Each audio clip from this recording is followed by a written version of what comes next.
नमस्कार दोस्तों, स्वागत है आपका जस्ट यूपीएससी में।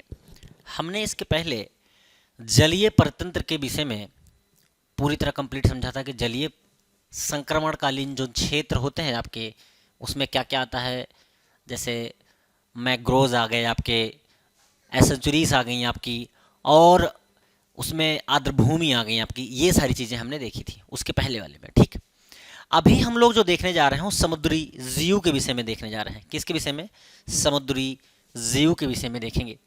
ठीक, ये है आपका ठीक समुद्री जीव एंड सेवल। तो एक छोटा सा परिचय। सबसे पहले समुद्री जीव होते क्या हैं, जैसा कि आपने बहुत सारी चीज़ें देखी होंगी, पढ़ी होंगी उनके विषय में। जलीय जीव में जैसे मछली के विषय में आप जानते हैं, मेढक के विषय में जानते हैं कि मेढक ऊपर भी रहता है अंदर भी रहता है। कछुए देखे होंगे आपने, समुद्री घोड़े भी होते हैं, ठीक है, समुद्री घास भी होती है। तो जीव में अगर हम देखें तो समुद्री घोड़े भी आते हैं, और उसके बाद बहुत प्रकार के ऐसे ऐसे हैं जिनके विषय में ना तो हमने सुना है ना तो हम ज़्यादा जानते हैं। हमें सिर्फ और सिर्फ अपने सिलेबस के अकॉर्डिंग उतनी चीज़ें ग्रहण करनी है जितने से हमारे एग्ज़ाम में नंबर आ जाए। ठीक, उसके अलावा बहुत ज़्यादा पीएचडी करने की ज़रूरत नहीं है। तो आइए समझते हैं सबसे पहले इंट्रोडक्शन इसका परिचय में।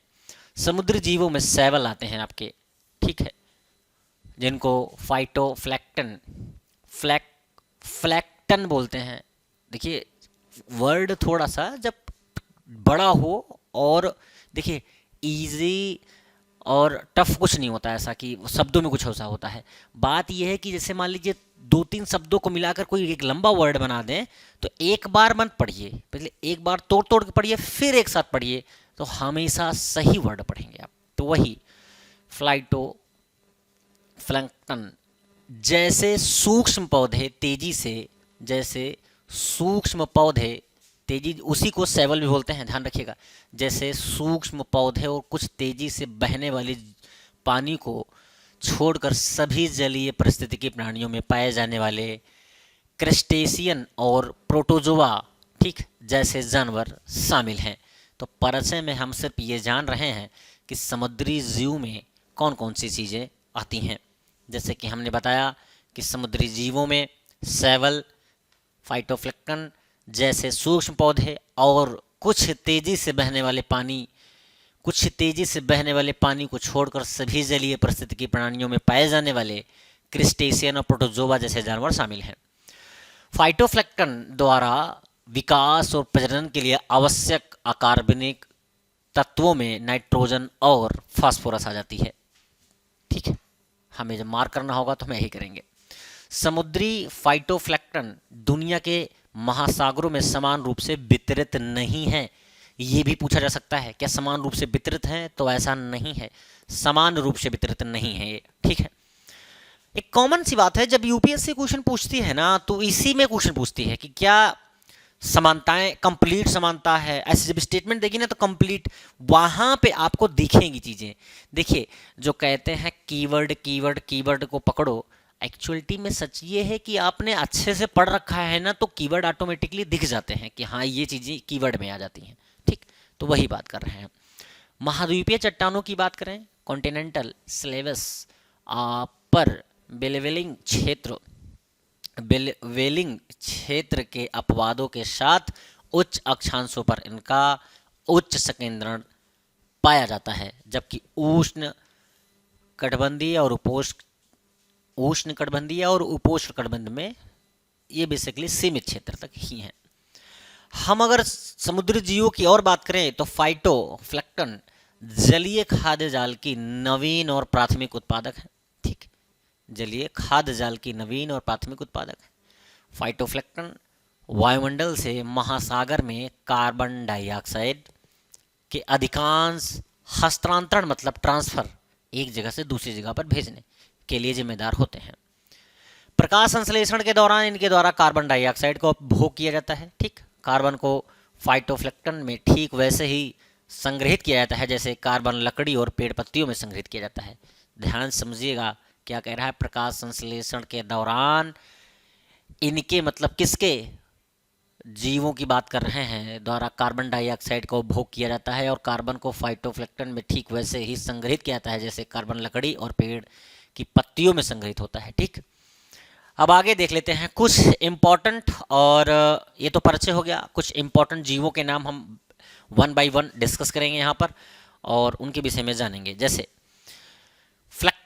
ये है फ्लैक्टन समुदाय। ठीक, फ्लैक्टन ऑर्गेनिजम्स इसको बोलते हैं। सागरीय बायोम के प्रकाशित क्षेत्र की बात करें और सागर के ऊपरी इपीपेलेजिक मंडल तथा सागर तल से 200 मीटर गहरे, ध्यान दीजिएगा फीट और मीटर में थोड़ा सा डिफरेंस है, फीट और मीटर में डिफरेंस है।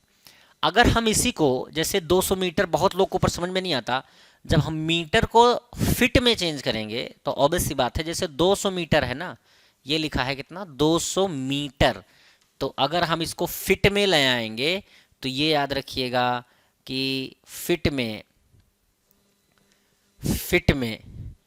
एक सेकंड हो गया, फिट में लाने के लिए हमें 1 मीटर मल्टीप्लाई बाई 2.96 से मल्टीप्लाई करवाना होता है हमेशा। ठीक है, तो यहाँ पर किस में आ जाएगा, फिट में आ जाएगी चीज़ें। जैसे तब आपको एक्चुअल लंबाई का पता लग जाएगा। अप्रोक्स 3 से अगर मल्टीप्लाई करवा दें आप तो आपको अप्रोक्स फिट की जानकारी हो जाएगी कि कितने फिट में है। ठीक, तो जैसे 200 मीटर बोल रहा है तो 3 से मल्टीप्लाई कराएंगे तो 600 मीटर, अप्रोक्स की बात कर रहे हैं, थोड़ा सा कमी होगा उससे। तो आप सोचिए कि 600 फिट की बात कर रहा है।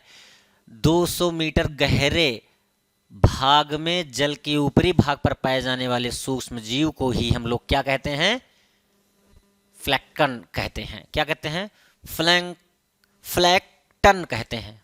ठीक, तो अब आपको समझ में आ गया होगा कि 600 फीट की गहराई बहुत ज़्यादा, यहाँ 60 से 70 अगर मीटर में गहराई कर दो तो पानी निकल आता है, और जो है कितना गहरा होता है, कुआं वगैरह गांव में देखा होगा आपने। ठीक है, और यहाँ तो 600 फीट की गहराई की बात कर रहा है। तो हमने सिर्फ इसलिए बताया कि बहुत लोगों को मीटर में चीज़ें समझ में नहीं आती हैं, मीटर की बात कर रहे हैं तो अब उसको आप फिट में कर लो। तो फिट नॉर्मली अपनी हाइट के अकॉर्डिंग आदमी जैसे बचपन से ही देखता है कि मैं कितने फिट का हूँ, बोलता रहता है ना, 5.5 के हैं, 5.2 के हैं, ऐसे। तो जब आप ऐसे करोगे तो आपको ये तो पता ही होगा कि हम कितने फिट में हैं। लेकिन जब मीटर में बात आती है तो कुछ लोगों को पता ही नहीं होता सबको पता है, बस कोई ध्यान नहीं देता है। सब पढ़े लिखे हैं, ऐसा कुछ नहीं है। जो अभी ये वीडियो देख रहे हैं क्या वो पढ़े लिखे नहीं है? बहुत पढ़े लिखे होंगे, बहुत अच्छे से जानकारी होगी उनको, लेकिन ध्यान देने वाली बात है। आइए, सूक्ष्म पादप जैसे शैवाल, सूक्ष्म जीव आदि फ्लैक्टन समुदाय के जीव हैं। ध्यान सुनिएगा, सूक्ष्म पादप की बात कर रहा है, जैसे शैवाल हो गया, सूक्ष्म जीव हो गए, ये सब इसी समुदाय में आ जाते हैं, फ्लैक्टन। ठीक है, फ्लैक्टन। और उसके बाद इसी श्रेणी की बात करें तो इसी श्रेणी के पादपों को फाइटोफ्लैक्टन तथा जंतुओं को जूफ्लैक्टन कहते हैं। अगर जंतु की बात करें तो इसको जू लगा देंगे, और अगर पादप की बात करें तो फाइटो लगा देंगे, बस हो जाएगा वो। फ्लैक्टन समुदाय में यही सब आ जाते हैं। और फाइटोफ्लैक्टन सूक्ष्म आकार के होते हैं तथा प्रकाश संश्लेषण की क्रिया से अपना भोजन तैयार करते हैं। जूफ्लैक्टन फाइटोफ्लैक्टन से अपना भोजन प्राप्त करते हैं। ध्यान दीजिएगा, जूफ्लैक्टन जो होते हैं, जंतुओं की बात करें, वो किससे भोजन प्राप्त करते हैं? फाइटोफ्लैक्टन मतलब पादपों से। ऐसा समझ सकते हैं कि जंतु जो है वो कहाँ से, जितने प्रकार के जंतु हैं वो कहाँ से भोजन प्राप्त कर रहे हैं? पेड़ पौधों से। उनके और नाम क्या है? फाइटोफ्लैक्टन और जूफ्लैक्टन। ठीक, ये फाइटोफ्लैक्टन खाद्य श्रृंखला के प्राथमिक उत्पादक हैं। सागरीय जीव इन पर निर्भर करते हैं। अब आपको पूरी तरह समझ में आ गया होगा। फाइटोफ्लैक्टन की अगर हम बात करें तो ये सूक्ष्म आकार के अत्यधिक जनन क्षमता वाले होते हैं, क्योंकि ये पादप हैं, खुद से भोजन प्रकाश संश्लेषण क्रिया के द्वारा तैयार करते हैं। अत्यंत कम समय में या अधिक संख्या में जनन कर सकते हैं, परंतु उतनी ही संख्या में जूफ्लैक्टन एवं अन्य समुद्री जीव द्वारा इनका भक्षण हो जाता है। मतलब जो जंतु होते हैं उतनी ही मात्रा में वो क्या कर रहे हैं? इनका भक्षण भी तो कर रहे हैं। जैसे कि अगर हम बात करें शैवाल एवं डाइटम इनके प्रमुख उदाहरण हैं। यूपीएससी ने डाइटम पे क्वेश्चन पूछा है 2020 और 21, यहाँ पर क्वेश्चन पूछे गए हैं यूपीएससी के द्वारा इंटरलिंक करके। ठीक है, तो डाइटम के ऊपर, तो डाइटम आप समझ लीजिएगा, ठीक है, वो सूक्ष्म जीवों से ही रिलेटेड की बात कर रहा है, वहाँ पर सूक्ष्म जीव दे दें और डाइटम के विषय में पूछ ले, तब भी आप इंटरलिंक करके कुछ आंसर निकाल लीजिएगा। आगे, ये सागरीय जल के ऊपरी भाग पर तैरने वाले हरे पादप हैं।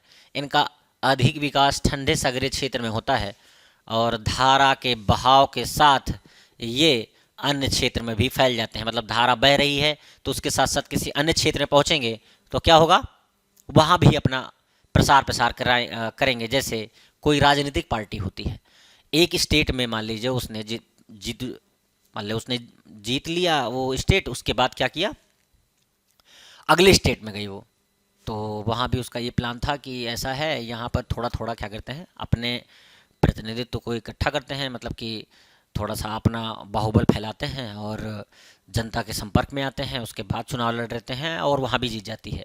इसी प्रकार से ये धाराएं भी हैं, ठीक है। वो एग्जाम्पल ले रहे हैं, दिल पे मत लीजिएगा, ये एग्जाम्पल ले रहे हैं सिर्फ और सिर्फ, और हमने एग्जाम्पल में के तौर पे बताया कि ये धाराओं के द्वारा ये बाहर तक फैल जाते हैं। अब आगे आ जाते हैं हम। इनका विकास इतना तीव्र होता है कि ये बहुत जल्द ही सागरीय जल के आवरण को ढक देते हैं। प्रायः स्वपोषी पादप होते हैं। स्वपोषी मतलब खुद से भोजन बनाने वाले, जो प्रकाश संश्लेषण द्वारा अपना भोजन खुद बनाते हैं। फाइटोप्लैंक्टन के विषय में जो हमने ऊपर पढ़ा, उन्हीं का यहाँ एक्सप्लेनेशन है एक अलग तरीके से। गोयांगलांग्स या जीमोनोडिम प्रजाति जो है, ये असल में प्रजातियों के नाम है। क्या नाम है, जीमोनोडिम और गोयांगलांग्स प्रजाति के पादपों में अत्यधिक तीव्रता के साथ संख्या में वृद्धि होती है, जिससे लाल भूरे रंग के पौधे अधिकाय या बहुत ज़्यादा हो जाते हैं। इस प्रजाति का विकास गर्म समुद्री जलीय क्षेत्र में होता है। ध्यान से सुनिएगा, कह रहा है इस प्रजाति का विकास गर्म समुद्री जलीय क्षेत्र में होता है, ठीक। पादप फ्लैक्टन प्रजाति में कुछ बैक्टीरिया प्रजाति भी शामिल हैं जो गर्म और शीत दोनों हो सकती हैं। मतलब इसमें कुछ बैक्टीरिया प्रजाति भी होती हैं जो गर्म और शीत दोनों प्रकार की जलीय क्षेत्र में अपना जो जीवन यापन है वो कर सकती हैं, ठीक। अब इसके बाद देखते हैं, ये पादप बैक्टीरिया प्रायः प्रकाशित मंडल, जो प्रकाश में रहता है, में पाए जाते हैं, क्योंकि अन्य जीवों पर आश्रित होते हैं। जब अन्य जीवों पर आश्रित होंगे तो प्रकाश संश्लेषण की क्रिया इनके लिए जरूरी होगी, मतलब जिनके ऊपर ये आश्रित हैं उसके लिए जरूरी होगी। तो जिसके लिए प्रकाश संश्लेषण की क्रिया जरूरी है, जब वो अगर अपना भोजन बनाएगा तभी तो कुछ और हो पाएगा आगे। तो यही बोल रहा है कि ये पादप बैक्टीरिया प्रायः प्रकाशित मंडल में ही रह पाए जाते हैं, क्योंकि अन्य जीवों पर आश्रित होते हैं। और पादप बैक्टीरिया सागरीय तटीय क्षेत्र में भी भारी मात्रा में पाए जाते हैं। जब दूसरे पे आश्रित हैं तो दूसरे को खाने के लिए भोजन चाहिए, और भोजन स्वयं से बनाना है तो प्रकाश संश्लेषण होना चाहिए, और प्रकाश संश्लेषण के लिए सूर्य का प्रकाश चाहिए, जो कि ऊपरी भागों में ज़्यादा होता है, अधिक गहराई में नहीं पाया जाता। बात यही है, ठीक है। आगे देखते हैं हम लोग। ये हमने अभी पढ़ा है जस्ट जूफ्लैक्टिकन, जो होता है जंतुओं के विषय में पढ़ा है। जूफ्लैक्टिकन की बात करें, सागरीय जंतुओं का जीवन रूप है। ये बेसिकली फाइटोफ्लैक्टिकन के ऊपर